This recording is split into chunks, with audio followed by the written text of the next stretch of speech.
شهر رمضان الذي أنزل فيه القرآن. اللهم رب شهر رمضان الذي أنزلت فيه القرآن هدى للناس وبينات من الهدى والفرقان وافترضت على عبادك فيه الصيام.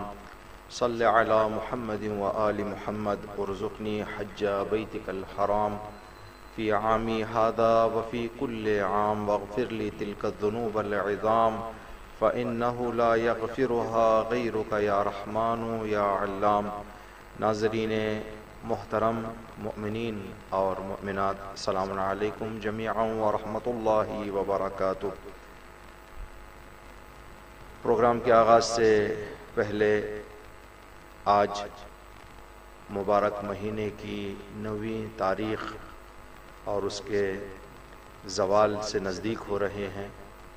اللہ سے دعا کرتے ہیں کہ ان 9 دنوں میں جو بھی عبادتیں، اطاعتیں، دعائیں، اعمال اللہ کی بارگاہ میں اس ماہ کی مناسبت سے اللہ کی توفیق سے ہم نے انجام دی ہیں، وہ ساری اللہ کی بارگاہ میں مورد قبول قرار پائیں، اور باقی ایام میں جو 20 سے 21 دن باقی ہیں، اللہ ہمیں بہتر سے بہتر اس ماہ مبارک کی مبارک ساعات، ایام، لمحات سے استفادہ کرنے کی توفیق عطا فرمائے انشاءاللہ۔ جیسا کہ آپ مشاہدہ فرما رہے ہیں، موضوع ہے ماہ رمضان اور امام زمان عجل اللہ تعالی فرجہ الشریف۔ یہ بات آپ کی خدمت میں بتانا شاید بہتر ہو کہ 25 منٹ کی تاخیر ٹیکنیکل پرابلم کی وجہ سے پیش آئی ہے۔ ہم علی چینل کے اراکین کی طرف سے اس مسئلے کی آپ حضرات سے عاجزانہ معذرت چاہتے ہیں۔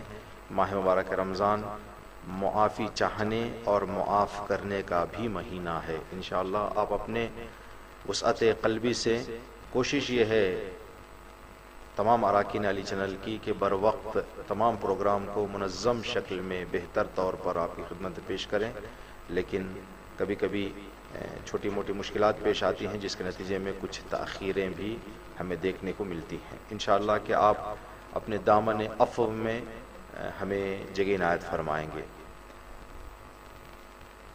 اپنی گفتگو کا آغاز کرتے ہیں، امید ہے کہ آپ حضرات بغور سنیں گے اور اس تقریر میں بتائی جانے والی باتوں پر سب سے پہلے اللہ رب العزت اس بندہ عاصی کو، پھر آپ تمام ناظرین محترم مؤمنین اور مؤمنات کو غور سے سننے اور عمل کرنے کی توفیق عطا فرمائے۔ اللہ رب العزت کا ایک قانون اور سنت ہے، اللہ کے قوانین اور سنتوں میں سے ایک سنت ہے کہ اللہ ایک مسئلے سے، ایک واقعے سے، ایک خلقت سے کئی مقصد لیتا ہے۔ ہر کام کے پیچھے کئی مقاصد ہوتے ہیں، کئی اہداف ہوتے ہیں۔ تو 10 کام کرنے کے لیے، 10 مقصد کو حاصل کرنے کے لیے 10 واقعات کو وجود میں لانا، یہ اللہ کا شیوا نہیں ہے، بلکہ ایک واقعے، ایک آیت، ایک مسئلے سے 10 مقاصد اللہ دنیا کے سامنے پیش کرتا ہے، اور اللہ کے مقاصد اس واقعے کے پیچھے ہوتے ہیں۔ مثال کے طور پر آپ کی خدمت میں عرض کریں، ایک واقعہ رونما ہوتا ہے جو نظر آنے میں ایک واقعہ ہے، لیکن اس کے پیچھے کئی مقاصد ہیں۔ مثال آپ کی خدمت میں پیش کر رہے ہیں، واقعہ کیا ہے انشاءاللہ آخر میں ذکر کریں گے، لیکن حقیر کو یہ بھروسہ ہے کہ جیسے جیسے یہ مسائل آپ سنتے جائیں گے، مقاصد سنتے جائیں گے، آپ کے ذہن میں واقعے کا تصور آ جائے گا، آپ کو پتہ چل جائے گا کہ یہ کس واقعے کی بات کی جا رہی ہے۔ رسول کے جان کی حفاظت، کسی ذات کی شجاعت کا اعلان، کسی ذات کے جذبہ ایثار و قربانی سے پردہ اٹھانا، منافقوں کی دشمنی دنیا کے سامنے پیش کرنا، تعصب اور کینے کا نتیجہ کیا ہوتا ہے اس بات کا بھی اعلان کرنا، کسی کے بزدلی اور ڈر کے مسئلے کو دنیا کے سامنے پیش کرنا، یہ وغیرہ وغیرہ، یہ سارے مقاصد اللہ نے ایک واقعے سے لیے ہیں۔ وہ واقعہ ہے واقعہ شب ہجرت۔ رسول مکے سے نکلے ہیں، امیر المؤمنین بستر رسول پر سوئے ہیں، لیکن اس ایک واقعے کے پیچھے کتنے مقاصد اللہ نے اپنے حکمت سے چھپائے رکھے ہیں۔ رسول کی جان بچ گئی، علی ابن ابی طالب کی ایثار و قربانی کا جذبہ پتہ چل گیا، علی ابن ابی طالب کے ایمان کی معراج پتہ چل گئی، منافقوں کے منصوبوں سے پردہ اٹھ گیا، تعصب اور دشمنی کہاں تک انسان کو لے جاتی ہے اس بات کا پتہ چل گیا کہ نبی جیسے معصوم اور مقدس ذات کے قتل پر لوگ اتر گئے۔ کسی کی بزدلی کا بھی اعلان کر دیا اللہ نے اس واقعے میں کہ لوگ دعویٰ تو کرتے ہیں کہ میں بڑا شجاع ہوں، بڑا قوی ہوں، میں رسول کا ساتھ دوں گا، رسول کے ہمیشہ ہمراہ رہوں گا، لیکن جب وقت آ جائے تو لوگ رو دیتے ہیں، لوگ ڈر جاتے ہیں، جبکہ رسول ساتھ ہیں۔ یہ سارے مقاصد ایک واقعے سے اللہ نے حاصل کیے ہیں۔ ماہ مبارک رمضان دیکھنے میں ایک مہینہ ہے، لیکن اس مہینے کے پیچھے بھی اللہ نے اپنی اس سنت کے مطابق کئی مقصدوں کو رکھا ہے۔ اب انسان ان مقاصد میں سے جتنے مقصدوں کو پالے اتنا زیادہ اللہ سے قریب ہو جائے گا، ماہ مبارک رمضان سے دامن بھر کر باہر نکلے گا۔ جیسے کہ ہماری روایتوں میں ہے کہ امام نے فرمایا بعض لوگوں کو ماہ مبارک رمضان میں بھوک اور پیاس کے علاوہ کچھ نصیب نہیں ہوتا۔ خدا رحیم ہے، خدا کریم ہے، خدا مہربان ہے، خدا کبھی نہیں چاہتا اپنے بندوں کو بھوکا اور پیاسا رکھے۔ بھوک اور پیاس کے پیچھے مقصد ہے، اگر اس مقصد کو حاصل نہ کرے تو صرف بھوک اور پیاس لے کر کیا فائدہ۔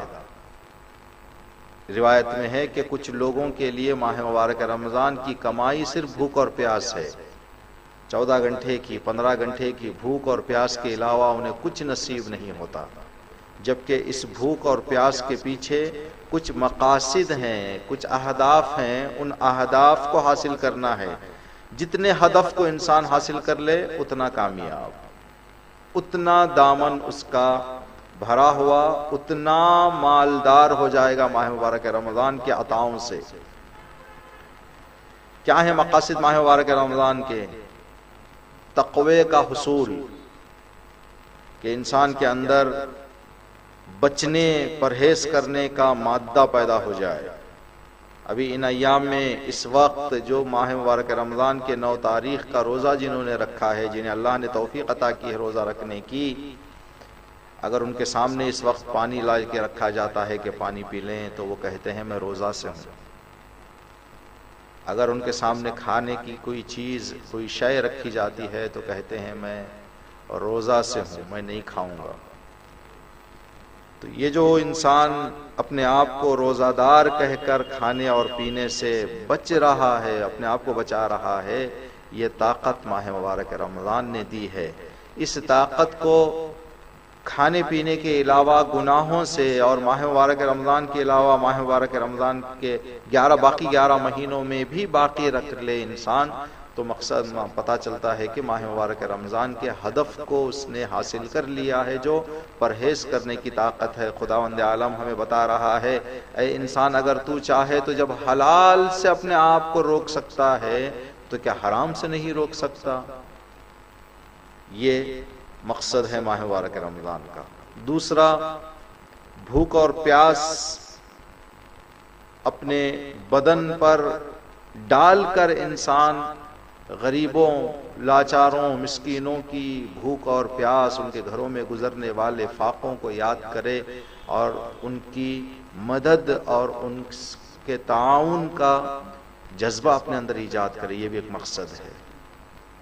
خدا سے قریب ہو، صبح سحری کے لیے اٹھ رہا ہے، صبح کا ماحول، صبح کی فضا ایک دل نشین فضا ہوتی ہے، انسان سحری کھا رہا ہے تو ذہن میں تصور یہ ہے کہ میرے مالک نے مجھے کہا ہے کہ اے میرے بندے اٹھ جا، روزہ رکھ لے، تو انسان صبح کا دل نشین منظر، ماحول خدا سے قریب ہونے کے لیے جب انسان نیت کرتا ہے روزے کی، جب صبح کو بیدار ہوتا ہے سحری کھانے کے لیے، تو اپنے خدا سے قریب ہو رہا ہے، لو لگا رہا ہے۔ اور جیسے جیسے دن گزرتا جاتا ہے اور سحری کا اثر اس کے بدن میں ختم ہوتا جاتا ہے، تو بھوک اور پیاس کی شدت دوپہر کے بعد جب انسان کے بدن پر غالب آ جاتی ہے تو اس وقت انسان کا دل نرم ہو جاتا ہے، مزاج نرم ہو جاتا ہے۔ تو یہ نرم مزاج انسان نرم زمین میں دانہ جلدی ڈال سکتے ہیں۔ تو اللہ کہہ رہا ہے کہ سحری میں بھی خدا کے سے قریب ہونے کا ماحول بہت ہی بہترین طریقے سے فراہم ہے۔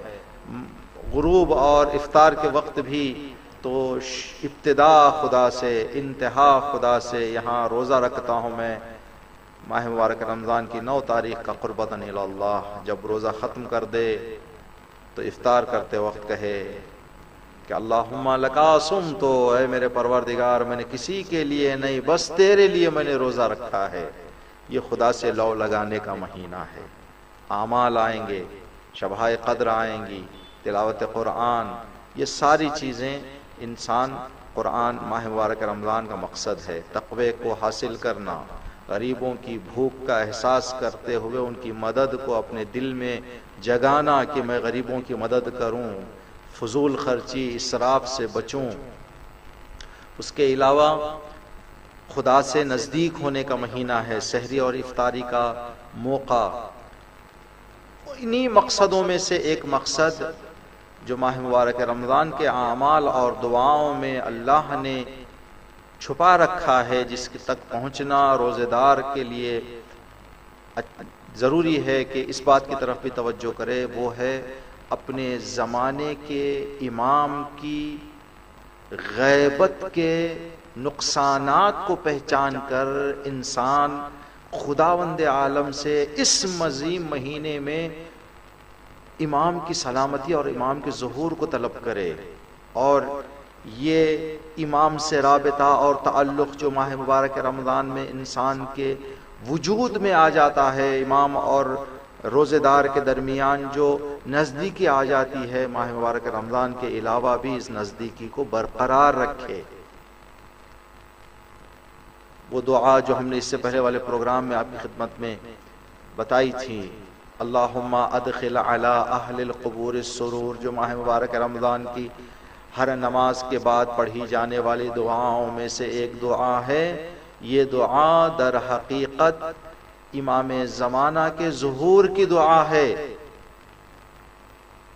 اس کا معنی بتا رہا ہے کہ یہ اسی وقت مکمل طور پر ہمیں دیکھنے کو ملے گا جب امام، عادل امام، معصوم امام، ولی اللہ دنیا میں حکومت کریں گے۔ جب حکومت ان کے ہاتھ میں آئے گی تب یہ ماحول ہمیں دیکھنے کو ملے گا، ورنہ آج کے ظالم حاکموں سے ظلم کے علاوہ کچھ امید نہیں رکھی جا سکتی۔ اگر ہم دنیا میں عدل دیکھنا چاہتے ہیں تو عادل امام کا حکومت پر قائم ہونا، فائز ہونا لازم ہے۔ اگر کوئی عادل امام بھی آ جائے، اپنے اعتبار سے عدل کرنا چاہے، تو اس لیے کہ معصوم نہ ہو یا معصوم نہیں ہے وہ، تو پھر کہیں نہ کہیں شیطان کے بہکاوے میں آ جائے گا، اس لیے کہ معصوم بھی ہونا ضروری ہے۔ تو عادل اور معصوم امام آج کے دور میں ہمارے اور آپ کے آخری امام زمانہ عجل اللہ تعالی فرجہ الشریف کے علاوہ کوئی نہیں ہے۔ اللہم اغن کل فقیر، اے میرے اللہ دنیا کے تمام محتاجوں کو بے نیاز کر دے۔ کوئی ایسا نہ ہو جو یہ امید رکھے کہ کوئی آئے گا میرے دروازے کو کٹکھٹائے گا، میری مدد کرے گا، بلکہ ہر انسان کی مالی حالت ایسی ہو جائے کہ وہ کسی کے سامنے ہاتھ پھیلانے کے قابل نہ رہے، ضرورت نہ پڑے ہاتھ پھیلانے کی۔ یعنی یہ دعا کا یہ فقرہ یہ بتا رہا ہے کہ ہم اللہ سے یہ چاہ رہے ہیں پروردگار دنیا ہو، کوئی فقیر نہ ہو۔ اللہم اشف کل مریض، پروردگار دنیا ہو، کوئی بیمار نہ ہو، ایک بھی بیمار دنیا میں نہ ہو، سارے بیماروں کو شفا مل جائے۔ اللہم اقض دین کل مدین، پروردگار دنیا میں کوئی قرض دار نہ ہو۔ تو کب یہ ہمیں دیکھنے کو ملے گا کہ دنیا ہو کوئی قرض دار نہ ہو، دنیا ہو کوئی بیمار نہ ہو، دنیا ہو کوئی محتاج نہ ہو۔ اللہم اکشف عن کل مکروب، پروردگار دنیا میں کوئی پریشان نہ ہو، دنیا ہو لیکن کسی طرح کی کوئی کسی کو پریشانی نہ ہو۔ یہ کب ہوگا؟ یہ کب ہمیں دیکھنے کو ملے گا؟ یہ کب محقق ہوگا؟ یہ کب دنیا میں عام ہوگا؟ کب یہ دعا کامل طور پر دنیا میں دیکھنے کو ملے گی؟ جب فاطمہ کا لال، اللہ کا ولی، زمانے کا امام معصوم عادل، امام مہدی عجل اللہ تعالی فرجہ شریف اس دنیا میں ظہور فرما کر حکومت اپنے ہاتھ میں لے لیں گے۔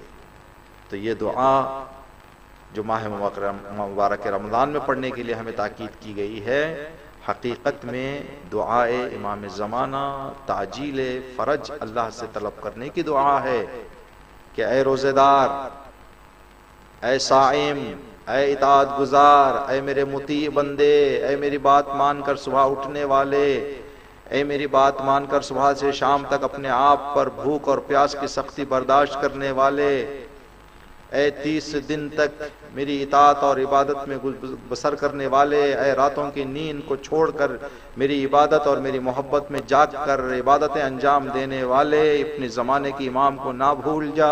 میں وہ خدا ہوں جو یہ طاقت رکھتا ہوں کہ دنیا میں کوئی بیمار نہ ہو، دنیا میں کوئی فقیر نہ ہو، دنیا میں کوئی مقروض نہ ہو، دنیا میں کوئی پریشان نہ ہو، لیکن اس کے لیے ایک راستہ ہے، وہ یہ کہ میرا ولی حاکم ہو جائے۔ تو میرے ولی کی حکومت تم مجھ سے طلب کرو، یہ دعا میں امام زمانہ کو یاد کرو۔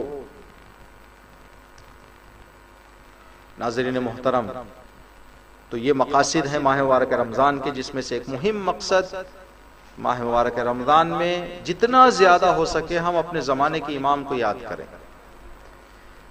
کل آنے والا جو کل ہے 10 ماہ مبارک رمضان، ایک عظیم بی بی کی وفات کی تاریخ ہے، جناب خدیجۃ الکبریٰ سلام اللہ علیہا۔ جناب خدیجۃ الکبریٰ کی زندگی کا ایک اہم درس جو ہم لے سکتے ہیں وہ ہمارے لیے اس دور میں جب ہم زندگی کر رہے ہیں، ہمارے لیے کہ انتظار کیسے کریں، اپنے زمانے کو کیسے، اپنے زمانے کے امام کو کیسے یاد کریں۔ جناب خدیجۃ الکبریٰ سلام اللہ علیہا اپنے زمانے کی کامیاب منتظرہ تھی۔ انتظار کے امتحان میں آپ کامیاب ہوئیں تو نہ صرف انتظار کے صبر کا پھل آپ کو ملا بلکہ ایک عظیم درجہ آپ کو مل گیا، زوجیت رسول، مادر فاطمہ زہرا، جدہ ائمہ اطہار ہونے کا درجہ مل گیا آپ کو۔ کیا درس ہے! انشاءاللہ یہ بات تمام ناظرین مومنین اور مومنات کے لیے، مخصوصاً ہماری محترم، باشعور، بامعرفت خواتین محترم سے گزارش ہے کہ اس نقطے کی طرف جو ابھی ہم آپ کی خدمت میں عرض کرنے جا رہے ہیں دقت کریں، اس لیے کہ جناب خدیجۃ الکبریٰ سلام اللہ علیہا ایک عورت ہیں، صنف نسواں سے آپ کا تعلق ہے، تو سب کے لیے درس ہے، مخصوصاً ہماری ماں بہنوں کے لیے۔ ہماری ماں بہنوں کو چاہیے کہ جناب خدیجۃ الکبریٰ سلام اللہ علیہا کی زندگی سے یہ جو ہم آج نقطہ بیان کرنے جا رہے ہیں، بتانے جا رہے ہیں، اس نقطے پر غور کریں اور اس نقطے کو اپنے دلوں میں اتار کر آپ بھی جناب خدیجۃ الکبریٰ سلام اللہ علیہا کا کردار جتنا ہو سکے اتنا نبھائیں۔ عزیزان محترم، ناظرین مومنین اور مومنات، قرآن کریم میں سورہ صف آیت نمبر 6، سورہ صف کی آیت نمبر 6 میں اللہ رب العزت کا ارشاد ہے، وَإِذْ قَالَ عِيسَى ابْنُ مَرْيَمَ، اے قرآن پڑھنے والو یاد کرو اس وقت کو جب عیسیٰ ابن مریم نے کہا، کیا کہا؟ یا بنی اسرائیل، اے بنی اسرائیل، انی رسول اللہ الیکم، میں اللہ کا رسول بن کر تمہاری ہدایت کے لیے آیا، مصدقا لما بین یدیہ من التوراۃ والانجیل، جو میرے سے پہلے، مصدقا بین یدیہ، جو میرے سے پہلے آسمانی کتابیں نازل ہو چکی ہیں اور جو انبیاء میرے سے پہلے آ کر اللہ کی طرف دعوت دے چکے ہیں، میں ان کی تائید اور تصدیق کرتا ہوں، ان کی راہ پر چل رہا ہوں، ان کے مقصد کو آگے لے جا رہا ہوں۔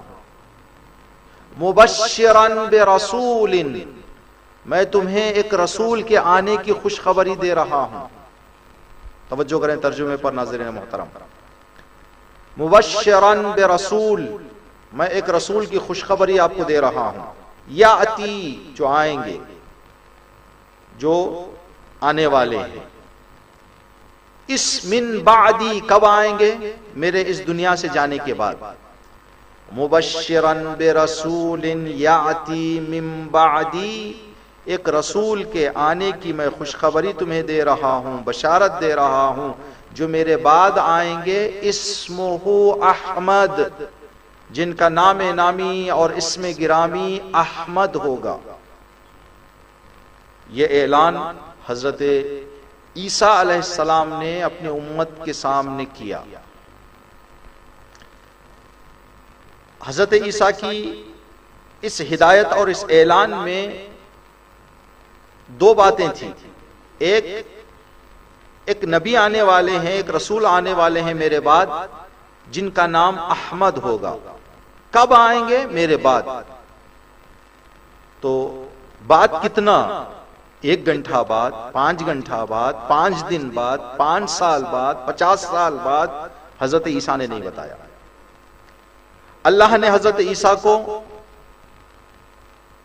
اٹھا لیا، حضرت عیسیٰ کو عرش پر بلا لیا، حضرت عیسیٰ کو اللہ نے آسمان پر بلا لیا۔ جب حضرت عیسیٰ لوگوں کے نگاہوں سے چلے گئے، بعض عقیدے کے مطابق صلیب میں جب شبیہ حضرت عیسیٰ کو قتل کر دیا گیا تو لوگوں نے دیکھا کہ حضرت عیسیٰ اب نہ رہے ہمارے درمیان، اور جو لوگ حضرت عیسیٰ کے سچے اطاعت گزار تھے، ایمان رکھنے والے تھے، انہیں معلوم تھا کہ حضرت عیسیٰ کو اللہ نے اٹھا لیا ہے۔ حضرت عیسیٰ یہ جو ہے وہ حضرت عیسیٰ جیسا آدمی کوئی ہے، حضرت عیسیٰ نہیں ہے۔ جو بھی ہو، چاہے یہ ہوں چاہے وہ ہوں، چاہے جنہوں نے حضرت عیسیٰ کے شہید ہونے کا عقیدہ رکھا یا وہ جو حضرت عیسیٰ کے زندہ اللہ کی بارگاہ میں جانے کا عقیدہ رکھا، دونوں نے دیکھا کہ اب ہمارے درمیان حضرت عیسیٰ نہیں ہے، تو حضرت عیسیٰ کی کیا سفارش تھی، کیا اعلان تھا، مبشرن برسول یاتی من بعد اسمہ احمد. اب اس اعلان کے مطابق لوگوں نے انتظار کرنا شروع کیا. شروعات میں سارے حضرت عیسیٰ کی امت، سارے امتی بڑے شوق سے، بڑے ذوق سے، بڑے جذبے سے، بڑے دل سے اس رسول کے آنے کا انتظار کر رہے تھے جس کی بشارت اور خوشخبری حضرت عیسیٰ نے دی تھی. تو یہ دور حضرت عیسیٰ کے جانے کے بعد سے آنے والے رسول جس کا اعلان حضرت عیسیٰ نے کیا تھا، یہ دور انتظار تھا امت حضرت عیسیٰ کے لیے. حضرت عیسیٰ کی امت کے لیے انتظار کا دور تھا. تو اب لوگ انتظار کر رہے ہیں، جیسا ہم آج کل انتظار کر رہے ہیں اپنے زمانے کے امام کے آنے کا. اپنے زمانے کے امام کے آنے کا ہم انتظار کر رہے ہیں. تو اس دور میں حضرت عیسیٰ کے اس دنیا سے جانے کے بعد سے آنے والے رسول کی ولادت تک، آنے تک انتظار کا دور تھا.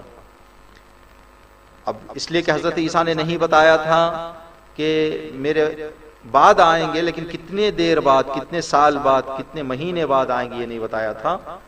تو لوگ شروعات میں بڑے شوق سے انتظار کر رہے تھے. جیسے جیسے دن ہفتوں میں بدلے، ہفتے مہینوں میں بدلے، مہینے سالوں میں بدلے، سال صدیوں میں بدلنے لگے، تو آہستہ آہستہ لوگوں کے شوق میں کمی آنے لگی. اپنے زندگی میں لوگ مصروف ہو گئے، اپنے کاروبار میں، اپنی بیوی بچے، بچوں کی پڑھائی، بچوں کی شادیاں، جو آج کل ہماری زندگیاں ہیں.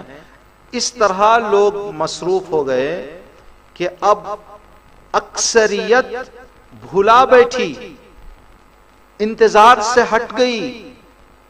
مہینے مہینے گزر جاتے تھے، اس رسول کے آنے کا خیال بھی ان کے ذہنوں میں نہیں آتا تھا جس کے آنے کا حضرت عیسیٰ نے انہیں اعلان کیا تھا.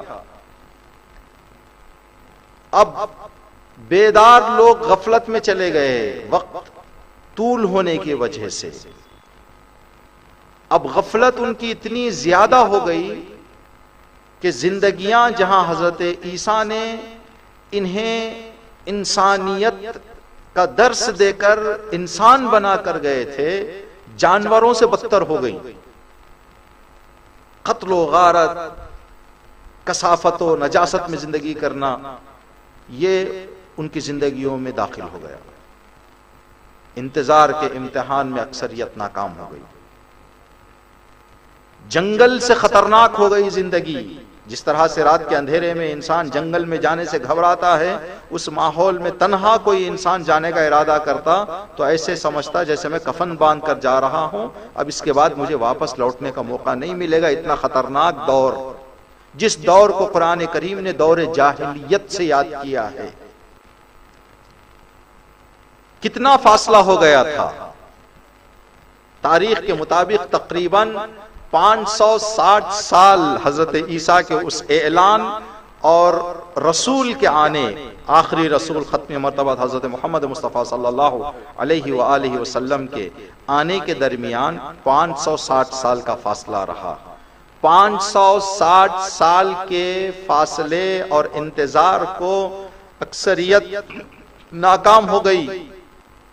لیکن جہاں اکثریت اپنے ایمان کو کمزور اور سست کرتے ہوئے انتظار کے امتحان میں ناکام نظر آئی، وہیں پر کچھ ایسے بھی شخصیتیں نظر آتی ہیں. تاریخ نے لکھا ہے جیسے جیسے دن گزرتے جاتے تھے ویسے ویسے ان کا ایمان اور مضبوط ہوتا جاتا تھا کہ اللہ کے رسول نے کہا ہے، اللہ کے رسول کی بات کبھی جھوٹ نہیں ہو سکتی، کبھی کاذب نہیں ہو سکتی، میرا آنے والا رسول ضرور آئے گا.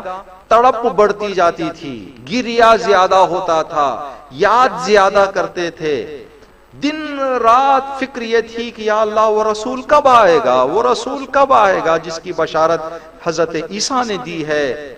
کچھ ایسے بھی تھے جن کا ایمان پختہ اور پختہ تر ہوتا گیا، جن کی دھڑکنیں لمحہ لمحہ تیز ہوتی تھی کہ شاید اب آ جائیں گے، شاید اب آ جائیں گے، شاید اب آ جائیں گے۔ عزیزان محترم، یہ دور انتظار ہمارے لیے امام سے غافل ہونے کا دور نہیں ہے، بلکہ امام کو شدت سے یاد کرنے کا دور ہے۔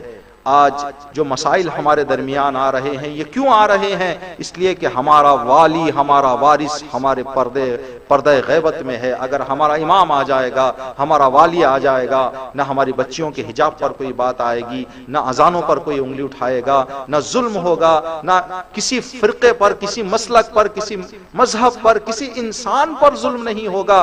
یملأ الارض عدلا وقسطا کما ملعت ظلما وجورا، سراسر عدل سے دنیا کو بھر دے گا آنے والا امام۔ اگر ہم اس عدل کی، حکومت کی قدر کو جان لیں گے تو دن کوئی ہمارا ایسا نہیں گزرے گا جس دن ہم اپنے امام کو یاد کر کے خدا سے نہ کہیں پروردگار کب تک ہم یہ ظلم سہتے رہیں گے، کب تک ہم یہ مصیبتیں اٹھاتے رہیں گے، کب تک یہ تکلیفیں ہم سہتے رہیں گے۔ پروردگار جلد تیرے ولی کو بھیج دے۔ ناظرین محترم، افطار کے وقت جو ہم بار بار آپ کی خدمت میں عرض کر رہے ہیں، اس وقت تک افطاری کو اپنے دہان میں نہ لے جائیں جب تک کہ آنکھوں سے ایک قطرہ آنسو بہا کر یا دل کو شکستہ کرتے ہوئے یا ہاتھوں کو اللہ کی بارگاہ میں اٹھاتے ہوئے کہیں پروردگارا میں افطار کر رہا ہوں، تیری اطاعت میں آج میں نے دن بسر کیا ہے، میرے مالک میرے مولا کو جلد بھیج دے، میرے آقا کو جلد بھیج دے، تیرے ولی کو جلد بھیج دے، تاکہ دنیا میں عدل و انصاف نظر آئے، پیار و محبت نظر آئے،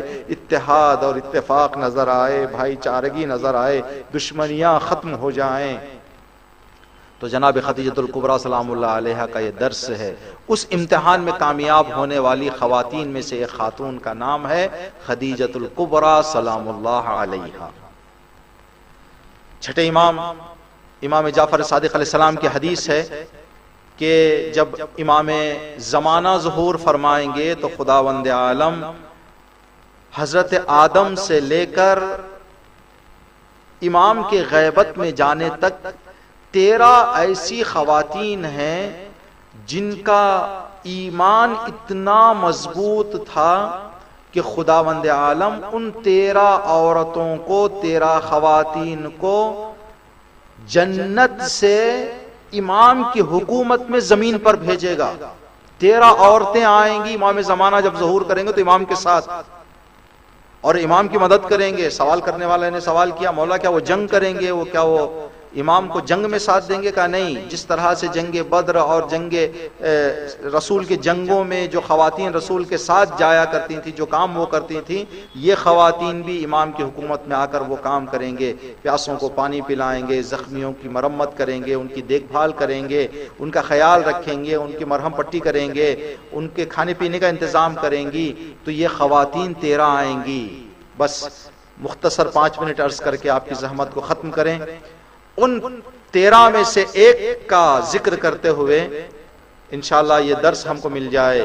جناب خدیجۃ الکبریٰ سلام اللہ علیہا انتظار کے امتحان میں کامیاب باہر آئیں، کامیابی انہیں نصیب ہوئی، تو اس کامیابی کے صلے میں، اس کامیابی کے اجر میں، اس کامیابی کے ثواب میں اللہ نے رسول کی زوجہ بنا دیا، فاطمہ کی ماں بنا دیا، 11 اماموں کی دادی بنا دیا، نانی بنا دیا۔ اللہ اکبر! یہ رتبہ خدا فرما رہا ہے تم ایمان کو پختہ کر کے آؤ، پھر دیکھو میں کیا تمہیں عطا کرتا ہوں، پھر میں کیا تمہیں دیتا ہوں۔ ایک 13 میں سے ایک نام حبابہ والبیہ ہے۔ یہ حبابہ والبیہ امام علی علیہ السلام کے زمانے سے امام رضا علیہ السلام کے زمانے تک انہوں نے زندگی کی، طول عمر اللہ نے انہیں عطا کی، اور اس کے پیچھے کچھ معجزات اور کرامات بھی ہیں۔ جب غدیر کے بعد، رسول کی رحلت کے بعد مسلمان علی کا در چھوڑ کر چلے گئے تو جناب محترمہ حبابہ والبیہ نے جو غدیر میں بیعت کر چکی تھیں رسول کے ہاتھوں کہ میں ولایت پر باقی رہوں گی، اپنے وعدے پر باقی رہتے ہوئے ولایت چھوڑ کر نہیں گئی، امام علی کی امامت پر باقی رہی۔ امام علی کی امامت، امام حسن علیہ السلام، امام حسین علیہ السلام، امام زین العابدین علیہ السلام کی امامت تک آپ باقی رہی۔ ضعیفہ ہو گئی تھیں، چلنے پھرنے میں مشکل ہو گئی تھیں، تو آپ کے ایمان کی طاقت کو دیکھ کر امام سجاد علیہ السلام نے آپ کو جوانی واپس لوٹا دی۔ پھر اس جوانی کے ساتھ آپ 5ویں امام کی امامت، 6 امام کی امامت، 7ویں امام کی امامت، 8ویں امام کی امامت آپ نے پائی۔ 8ویں امام کی امامت میں جب آپ کا انتقال ہوا تو امام رضا علیہ السلام نے اپنے ابا کا کفن انہیں دیا، جناب محترمہ حبابہ والبیہ کو۔ 6 امام کا دور تھا، 6 امام کے دور میں جناب محترمہ حبابہ والبیہ اپنے چادر میں کچھ چیز لیے ہوئے راستے سے گزر رہی تھی مدینہ میں۔ 6 امام گزر رہے تھے تو آپ نے سلام کیا۔ امام نے دریافت کیا کہ اے حبابہ والبیہ، یہ آپ دامن میں کیا چھپائے لے جا رہے ہیں؟ کہنے لگی کہ مولا میرا بچہ بیمار ہو گیا ہے، اس کی بیماری کی دوا لے جا رہی ہوں ایک حکیم کے پاس۔ دوا پردے میں تھی، نظر نہیں آ رہی تھی۔ امام نے فرمایا حبابہ والبیہ، وہ کیا چیز ہے جو تم لے جا رہی ہو؟ کیا چیز میں دوا اس نے دی ہے؟ کہا مولا جانور کے حرام اجزاء، جو اجزاء جانور کے کھانا حرام ہے، ان اجزاء میں اس نے دوائی ملا کر دی ہے کہ وہ میرے بچے کو دوں۔ امام نے فرمایا کہ اللہ نے کبھی حرام میں شفا نہیں رکھی ہے، حرام سے کبھی شفا نہیں ملتی۔